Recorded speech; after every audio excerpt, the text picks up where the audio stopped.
In fact, yeah, I mean, I've experienced that same thing myself. I was playing against Antoine once, and he went Fox and just juggled me around, got me in that vortex, constant dash attacks, up airs, up airs, up Oh, yeah. tilts. It's tough to get out of course. And I asked him, I said, obviously you had my number. What was I doing wrong? He said, you kept jumping. I Yeah. kept dash attacking. And people are good players like that, just definitely very willing to help. A lot of great people in the scene here in DFW. All right, here we go. The Ventus. Oh, yes, I know Ventus. He is a very good Samus player. I've seen him all over. I've even seen him at Red Line. What's it called? It's in Louisville. Not Louisville. I mean, There was Plano. Ganon's Gauntlet in Louisville, Shockwave. Shockwave, yeah. I've seen a bunch of Shockwave. I Yeah. go over there. Shockwave's the big one around here, of course. And yeah, Ventus no slouch. I saw him at Lions Den yesterday. By the way, Lions Den, a brand new weekly here in DFW in Arlington on Cooper Street. Make sure y'all stop by on Mondays. Ventus playing there last night. He got on stream once or twice and he looked good. And again, earlier today, or earlier tonight rather, playing on stream, he looked good against a Ryu. So All right, here we go. Ryu versus Samus. he's go ahead. Go ahead. What were you going to say? I think Ventus has got an uphill battle for himself here. He's gonna have to put in a lot of work and be very tricky to get around Eidos. But if he plays right, of course, upsets happen and he can pull it out. Yeah. The one downside for Samus right now is the lack of multi-hits that she does have. The most she does have are her up B and the up air.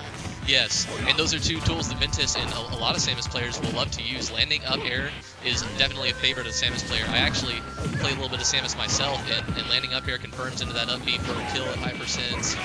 Leads to a lot of tricky things. You can get forward smash out of it. I think he'll be using that tool a lot, and it may help him to counter some things, but it looks like he's getting his approaches stuck and he's getting cornered right now. Oh, good DI to get out of that spike right there.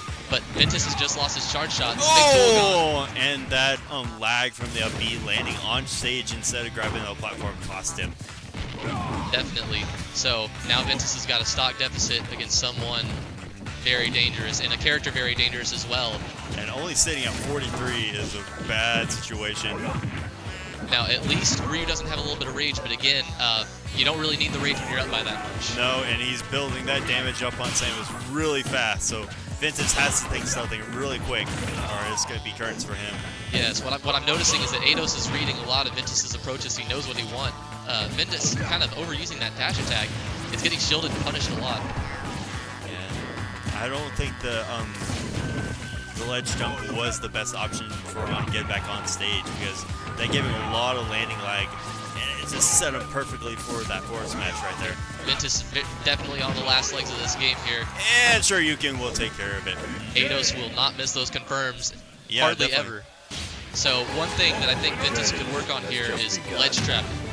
And I saw this in the last set he played against Ryu. He likes to go off stage when Ryu's coming from below, and that Shoryuken can't be edge guarded very easily, if at all. Yeah. It's very tough to hit it with any spike. If you're going to hit it, you're going to trade with it. And Ventus going off stage a lot, getting punished for it, and of course every hit that Ryu gets is just so much. So Eidos is capitalizing every time Ventus goes off stage, puts himself in disadvantage, and just ends up getting hit for it. Yeah. The main two things I would like to point out would be one, for Ventus to switch up his get up options, because he did the same thing over and over again, and it cost him plenty because he took so much damage. And another one was his first step. The second one, I loved how Autos used his focus at the top of Ventus's beat, because he took like a couple of hits from it, but he DI'd away from it just enough so he didn't get the last hit of the upbeat. Yeah, and that is actually maybe one of Samus's big downfalls, is that some of her moves, you can fall out of it. It's a little random sometimes, but at other times it just seems like you can't get the final hit. Some moves, up smash is one of them, up B is one of them, up air, the drill. Basically all of her up moves, it seems like, minus up tilt, that you just fall out of it so much. But it looks like Ventus, well, I was going to say that he looks like he's managing to wall Eidos out a little bit, but Eidos got in there. So now let's look at what Ventus can do. Oh, there is a spike. Eidos is such a fantastic Ryu player. just making the most out of every situation he's being given.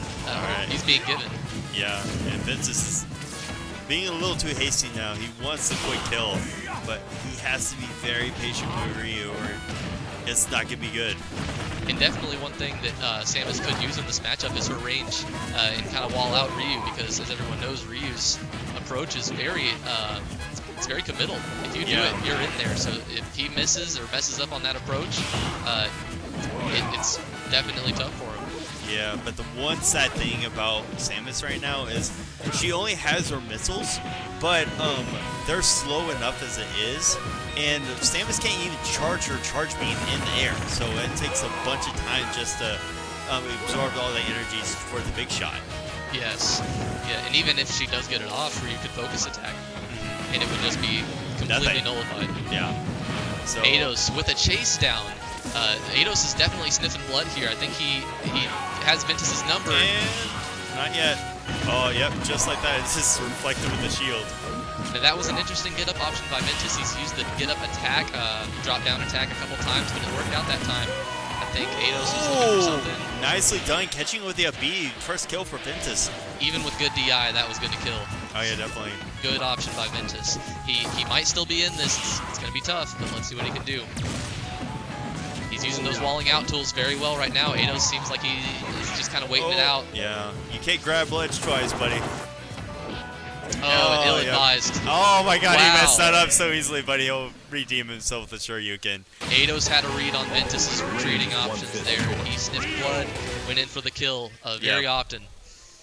Great play by Eidos. And Ventus, not a bad player, of course, just a couple mistakes against a player that's very good.